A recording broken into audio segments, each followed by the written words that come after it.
Bíblia para a Igreja. O livro de Jonas, com Paulo One. O coração de Deus.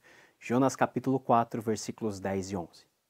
Tornou o Senhor: tens compaixão da planta que te não custou trabalho, a qual não fizeste crescer, que numa noite nasceu e numa noite pereceu.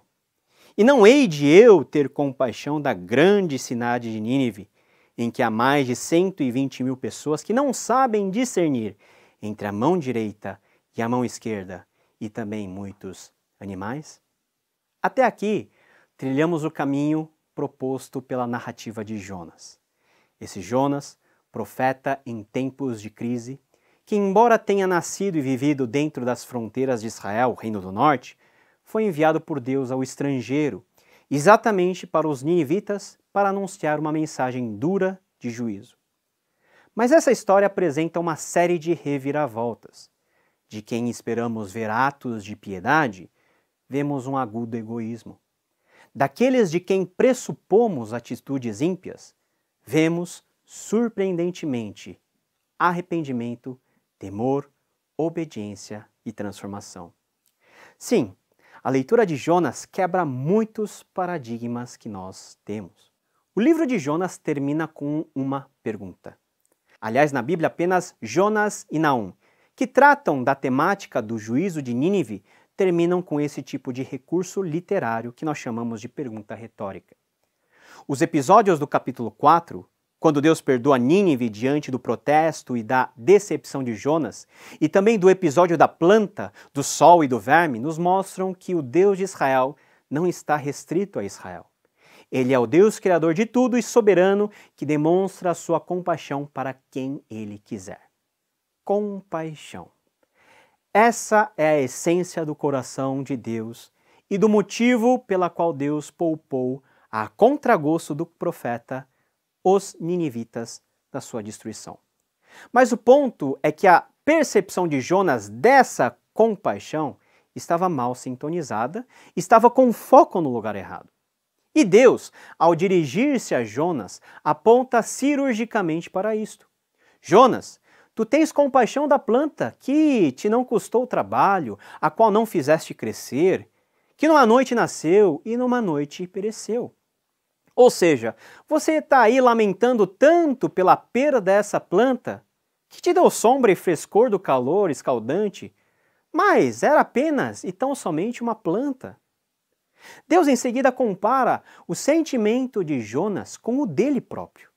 E continua dizendo o Senhor: não hei de eu ter compaixão da grande cidade de Nínive?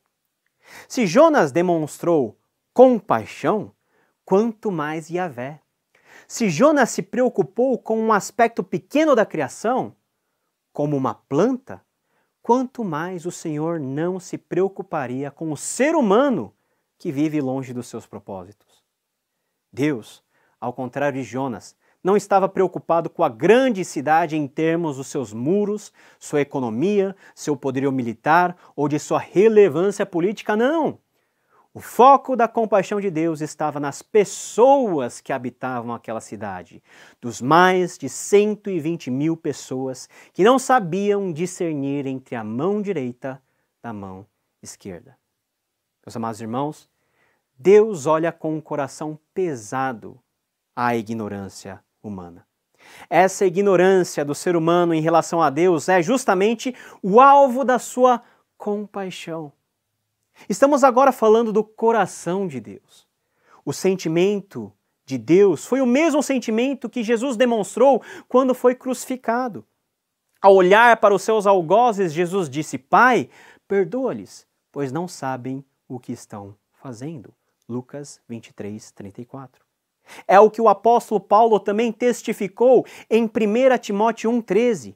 A mim, que noutro tempo era blasfemo e perseguidor e insolente, mas obtive misericórdia, pois fiz na ignorância, na incredulidade. Mas essa compaixão não significa que Deus no final salvará a todos, simplesmente desconsiderando a maldade e a impiedade, não.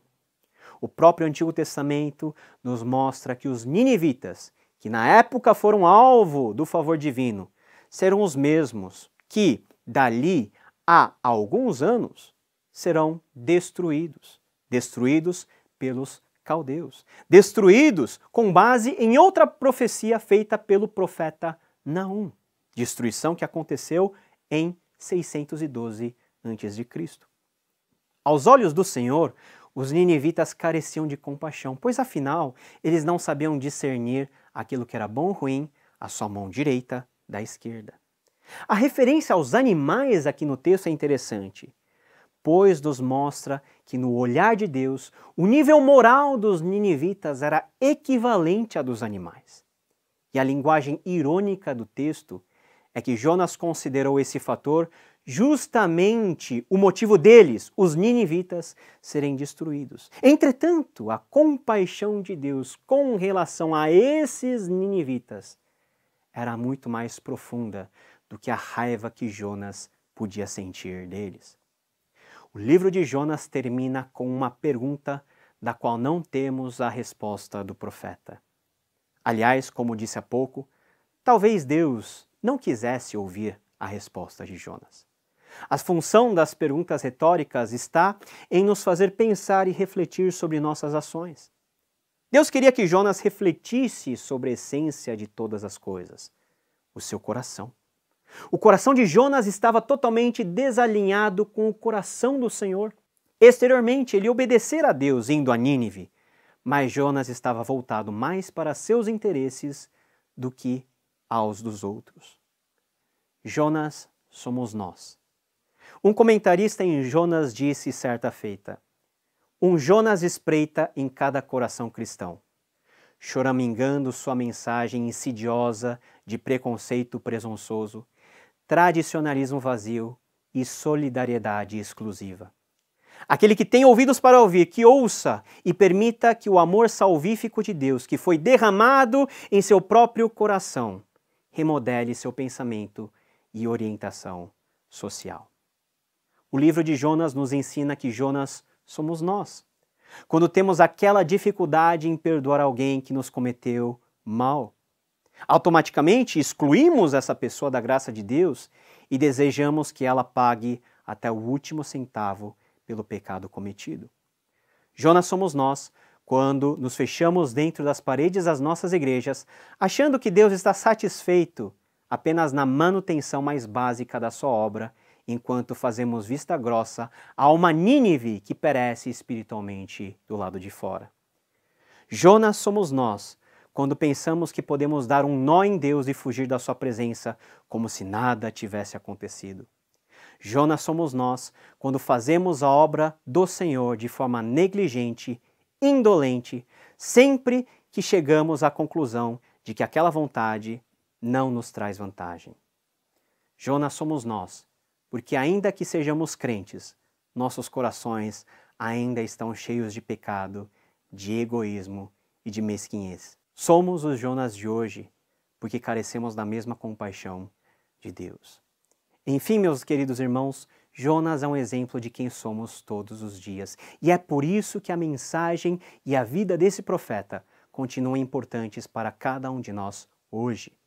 Jonas fala do amor de Deus e de sua compaixão para conosco.